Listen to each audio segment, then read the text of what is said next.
Assalamualaikum warahmatullahi wabarakatuh. Perkenalkan nama saya Giza Putri Maharani. Di sini saya akan menjelaskan analisis negara Afghanistan. Selanjutnya ada table of content, di mana di sini ada latar belakang, legal, politik, sosiokultural, fisikal, teknologi, ekonomi, dan sosial-ekonomi. Pertama, ada latar belakang di mana Taliban merupakan salah satu gerakan Islam Mujahidin yang pernah memimpin Afghanistan pada tahun 1996 sampai 2001. Taliban disebut sebagai kelompok perlawanan Islam yang paling penting dalam sejarah Afghanistan kontemporer. Pada awal kemunculannya, sekitar tahun 1994, para pengamat politik, terutama Barat, belum menempatkan Taliban sebagai entitas penting dalam menggambarkan politik dunia Islam. Afghanistan atau secara resmi Republik Islam Afghanistan adalah negara yang terkurung oleh daratan, terletak di Asia Tengah dan Asia Selatan. Pada abad ketiga sampai abad ke-8, agama Buddha adalah agama yang berpengaruh di Afghanistan. Selanjutnya ada legal atau hukum, di mana di sini ada hukum syariah, konstitusi Afghanistan, pengadilan Islam, hukum mati, dan situasi hak asasi manusia. Selanjutnya ada fisikal, di mana sini ada mountain atau gunung. Afghanistan merupakan negara di urutan ke-8 yang paling banyak memiliki pegunungan di dunia, sehingga banyak wilayahnya yang sulit diakses. Di timur laut Afghanistan, pegunungan Hindukush membentang sementara di wilayah barat daya sebagian besar tertutup gurun. Selanjutnya ada flower atau bunga. Jadi di Afghanistan ini tuh adalah negara penghasil opium terbesar di dunia, dengan bunga popi sebagian besar dibudidaya di wilayah barat daya negara. Sebagian besar, budaya popi digunakan untuk memproduksi obat heroin yang sangat adiktif.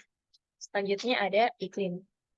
Topografi dan iklim Afghanistan juga menyerupai negara-negara Asia Tengah yang didominasi oleh pegunungan-pegunungan tinggi, bersalju, dan iklim yang normal di musim panas dan sangat dingin di musim dingin. Selanjutnya ini ada politik, di mana di sini problem satu, politik di negara Afghanistan saat ini menghadapi tantangan besar akibat kembalinya Taliban ke tampuk kekuasaan pada bulan Agustus 2021.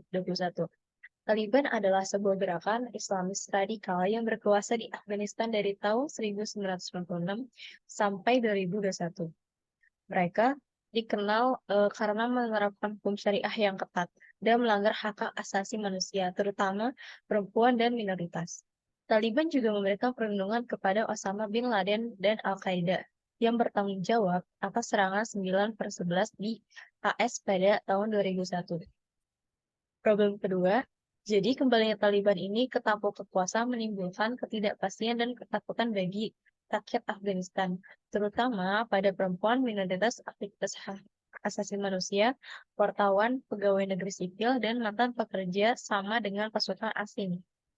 Banyak orang Afghanistan yang mencoba melarikan diri dari negara itu atau mencari perlindungan di tempat-tempat yang aman. Selanjutnya ada sosiokultural, di mana negara ini tuh juga dikenal sebagai penghasil anggur dan buah-buahan kering.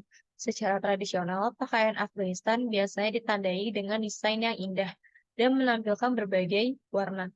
Namun, Syariah Islam menetapkan norma-norma yang ketat tentang cara berpakaian orang di Afghanistan. Para pria biasanya mengenakan salwar kamis, sedangkan perempuan diharapkan mengenakan burqa. Afghanistan merupakan negara Islam dengan mayoritas penduduk menganut Islam. Sekitar 80% penganut Islam merupakan Sunni, sementara 19% adalah Syiah. Orang-orang dari agama lain seperti Sikh dan Hindu juga terdapat di negara, meskipun jumlah mereka tuh sangat amat sedikit. Selanjutnya ini ada teknologi.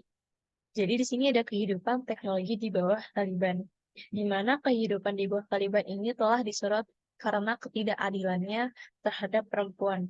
Namun hal ini meluas hingga serangkaian pembatasan ketat bagi semua warga negara hingga pelanggaran internet.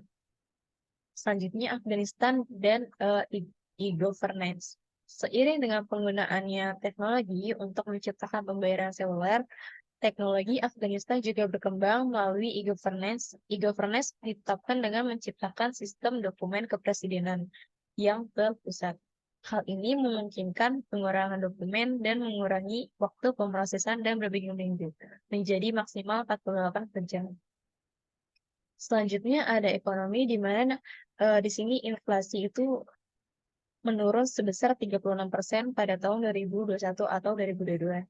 Selanjutnya income atau pendapatan di negara Afghanistan ini sebesar 29%. Selanjutnya di sini ada GDP di mana, sebesar 20,70%. Selanjutnya di sini ada sosioekonomi, di mana ada Taliban batasi penarikan uang. Untuk menghemat cadangan yang tersisa, Taliban pun menggunakan kontrol modal dan membatasi penarikan bank hingga $200 AS per minggu. Kendati demikian, beberapa warga di Kabul sudah menjual furnitur dan barang-barang rumah tangga di pasar loak untuk mengumpulkan uang. Yang kedua, ada aset dibukukan dan dana dihentikan, yaitu setelah Taliban mengambil alih kekuasaan di Afghanistan pada Agustus lalu, aset-aset Afghanistan ini sebesar miliaran dolar di luar negeri dibekukan oleh Bank Sentral AS dan Bank-Bank Sentral Eropa. Selanjutnya ada harga makanan yang melonjak. Jadi di sini harga makanan melonjak drastis, sementara jutaan orang berjuang untuk memberi makanan keluarga mereka. Pasar bermunculan di seluruh kota, dengan orang-orang yang berhasil mengumpulkan kekayaan di era sebelumnya. Menjual harta benda mereka demi mengumpulkan sedikit uang sebagian besar untuk makanannya. Sekian, terima kasih dari saya. Wassalamualaikum warahmatullahi wabarakatuh.